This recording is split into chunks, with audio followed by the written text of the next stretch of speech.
Florence Dupré-de-la-Tour, bonjour. Bonjour. Pour moi, c'est une grande chance en fait de vous découvrir à Bédéphile, parce que c'est vrai que vous avez fait, après en fait les deux albums de Pucelle, pour moi vous avez fait un superbe album par rapport justement aux jumelles, le tome 1, Inséparable. Comment en fait avez-vous eu l'idée en fait de faire cette bande dessinée? Et en même temps, pour moi, c'était un superbe album familial. Et quelle est en fait la réaction de votre famille suite à cette bande dessinée?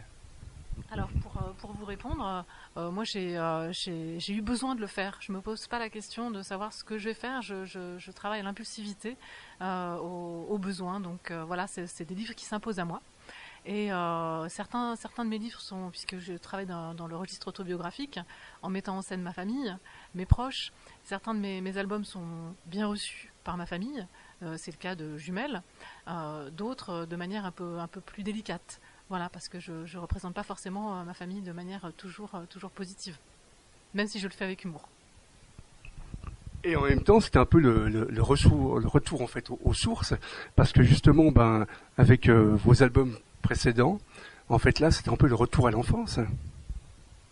Oui, absolument. Je suis revenue dans cette période que j'adore, l'enfance et l'adolescence qui arrive bientôt, avec un tome 2. Et j'aimais énormément explorer cette période de la vie, pas forcément de ma vie, mais de la vie en général, parce qu'elle est source incessante d'humour et de comédie.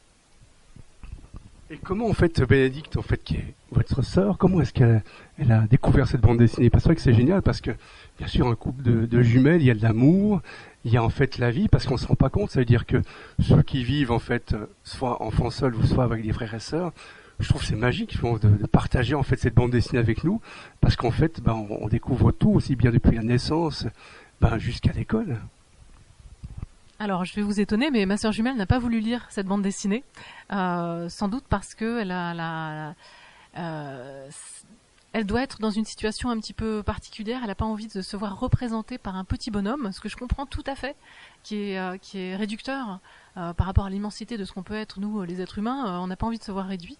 Et puis surtout, c'est un récit subjectif. Je raconte la gémellité selon un seul point de vue, le mien, et le sien n'y est pas. Et je pense qu'elle a peur de ce qu'elle va y trouver. Et je trouve en même temps cette bande dessinée est un message plein d'amour, et en même temps c'est génial de travailler comme ça, et en même temps on découvre qu'en même temps, même si on est des frères et sœurs, on reste toujours justement un noyau, on peut dire, même si on est deux, on n'est qu'un seul, et aussi bien avec la première sœur qui était Violaine, et c'est vrai que c'est magique de dire voilà, faut se faire une place par rapport à ce couple, même si on grandit, en même temps, c'est vrai que c'est plein de magie. C'est vrai qu'on a tous en même temps des amis qui sont soit jumeaux ou jumelles, mais je trouvais génial en fait de lire cette bande dessinée, puis dire voilà, on vit en fait dans l'intimité d'un couple. Oui, d'un couple assez particulier, puisque c'est un couple qui se connaît depuis la vie utérine et qui a grandi ensemble, qui a, en tout cas pour notre part, on a eu les mêmes habits, on a eu les mêmes livres, on a écouté la même musique, tout cela en même temps. On était dans la même chambre, dans la même classe, on vivait tout sur le même tempo. Et ce qui est rarement le cas des couples. Bon, il y a des couples très fusionnels, bien sûr, mais on a toujours une part de singularité, un jardin secret qu'on explore de notre côté. Et nous, qui étions très fusionnels, eh bien, on a ce terreau commun qui fait que parfois l'une commence une phrase, l'autre la termine. Et ça, c'est très troublant quand on n'est pas jumeaux et qu'on assiste à ça.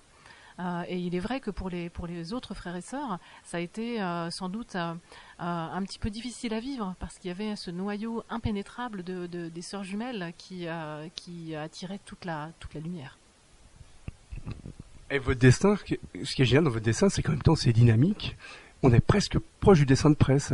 Parce que c'est vrai qu'on a vraiment, on est pris par les personnages. En même temps, les personnages sont tout en rondeur, et en même temps, c'est tout en douceur.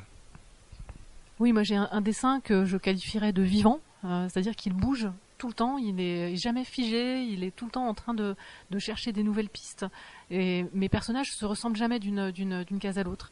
Il y a toujours un dessin qui varie, alors que dans la bande dessinée, souvent on redessine exactement les mêmes personnages avec les mêmes proportions. Moi, je joue beaucoup avec des sortes de personnages de pâte à modeler qui peuvent ressembler au Barbapapa ou à Moumine le Troll, par exemple, et avec un dessin justement qui va vers la vie.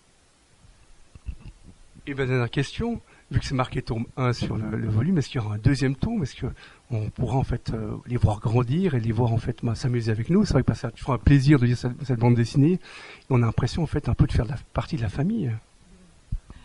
Oui, c'est vrai qu'on rentre dans une intimité. On va voir grandir ces jumelles et on va voir ce que va devenir ce couple fusionnel. Est-ce que c'est un merveilleux cadeau que leur a fait la vie ou est-ce que c'est une impasse horrible?